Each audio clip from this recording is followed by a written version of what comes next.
Yo, I just turned the game off. It was like 2 minutes left to go. 2 minute warning. The Giants were up 34-17 at that point. I'm not sure what's going on right now. All I know is fuck Philly. Fuck those cheesesteak eating bastards. They were sent to the shadow realm by the New York Vagiants. The New York Vagiants? They just had an embarrassing loss to the New Orleans Saints.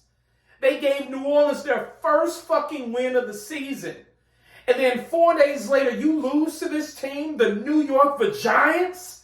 You let Jackson Dart and Cam Scatterboo just take over the game? You let them do that? Damn, son. You gave Brian Daboll a win, knowing he needs to be fired. And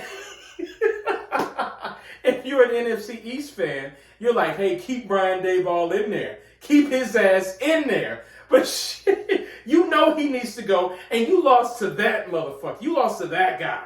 God damn, son. You know, I hate the New York Vagiants. I really do.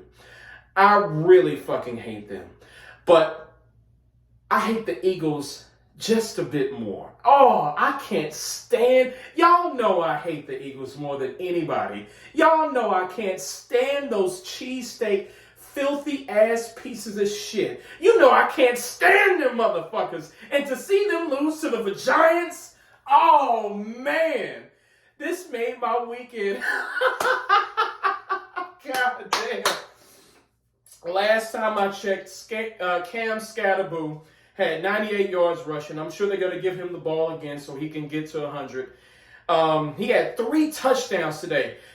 3 fucking touchdowns for Cam Scatterboo, man. He's like a battering ram out there. He still got that Tourette syndrome tick. I don't know what that shit is. It's like whenever he gets up, he's like always shaking his head like out of nowhere. I'm like, nigga, what the fuck you doing? What you doing? But hey, whatever it is, it's working because the man had 100 yards, 3 touchdowns. He's killing it right now. And then, of course, Jackson Dart. I really don't want to wish the man success because he's in the NFC East.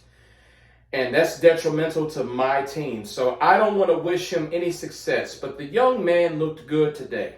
He looked poised today. The throws he were making, I'm like, those are NFL level throws. Those were some tight ass windows, good, accurate, good placement. And of course he got the legs. He shook Zach Bond out of his shoes. Like he was just mad. He got hurt because he's reckless. He doesn't like to slide. He'll get his wake up call eventually. He got hurt today, but he went to the tent, and you could tell the air out of the building was like New York Giants fans were like, "Oh my God, is he gonna be okay?" And Brian Daboll was like, "Oh shit, this motherfucker is saving my job, man. I need to make sure he's all right." Brian Daboll tried to go into the tent, and they had to push his ass out. Then Cam Scatterboo, he went to the tent. He was like, "Hey, bro, you all right? You chilling? You good?" And so everybody was wishing and hoping Jackson Dart would come back into the game. Man, Brian Daboll is so unprofessional. He is. You're a head coach, man. You're not supposed to be doing all that shit. Like, you clearly fake, but I know he's your guy. You drafted him. You don't give a shit about Russell Wilson, but goddamn, son. The message you're sending to the locker room, that's really bad. But you know what's crazy? Russell Wilson went into the game for 2 plays. And on the last play he was in, he threw the ball to the dirt. Like the entire stadium, MetLife Stadium, was just booing him. They were like, boo! I was like, damn, this is not a good look, man. This is terrible. They clearly want Jackson Dart in there for good reason. Hopefully he comes back. Jackson Dart he's at this point in time, he's just a better quarterback than Russell Wilson. Russell Wilson is washed. Everybody can see it. Everybody knows it now. The only team that made him look good was but we still got the dub, but we still made him look good. Oh, shit.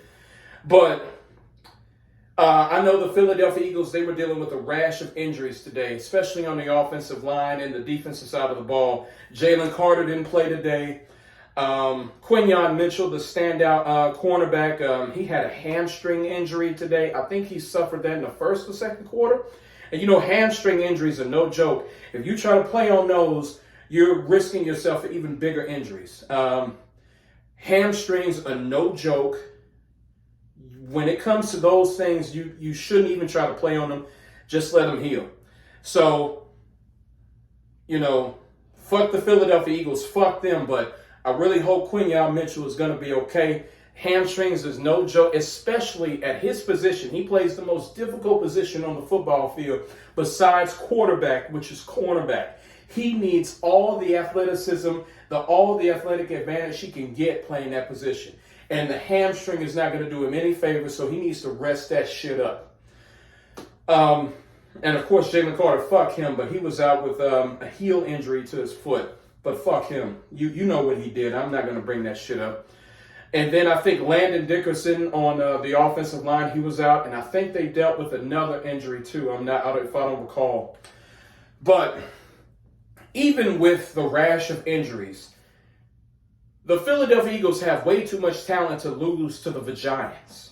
Way too much talent. This all goes to coaching. Like, I know Cowboys fans, we had our problems with Kellen Moore. But he is a much better signal caller, much better play caller than Kevin Patullo, the current offensive coordinator for the Philadelphia Eagles. You have all this talent.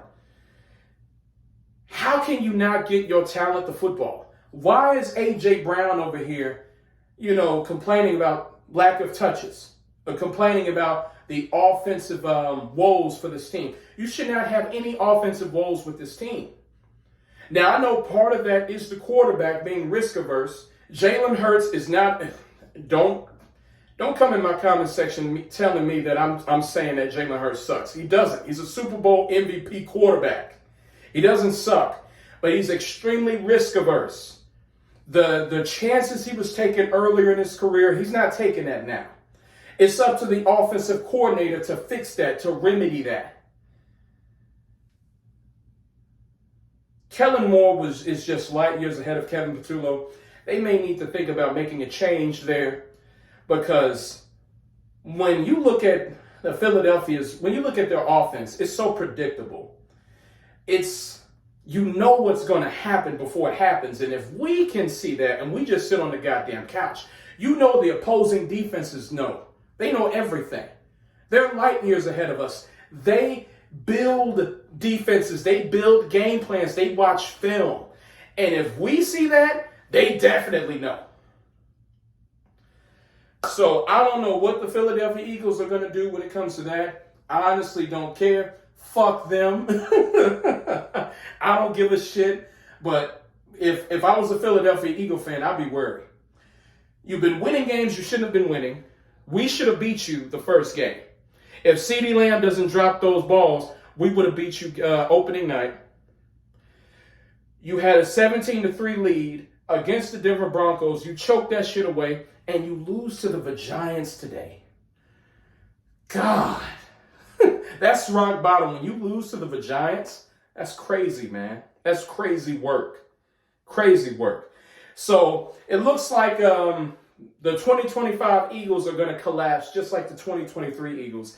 I'm all for it. I love this shit. The curse continues.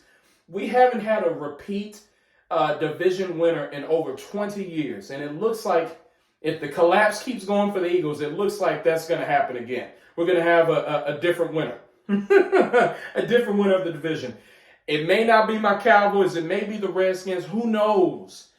But the way the Eagles are playing, it ain't going to be them. But that's my thoughts in the game. Fuck those cheesesteak eating bastards.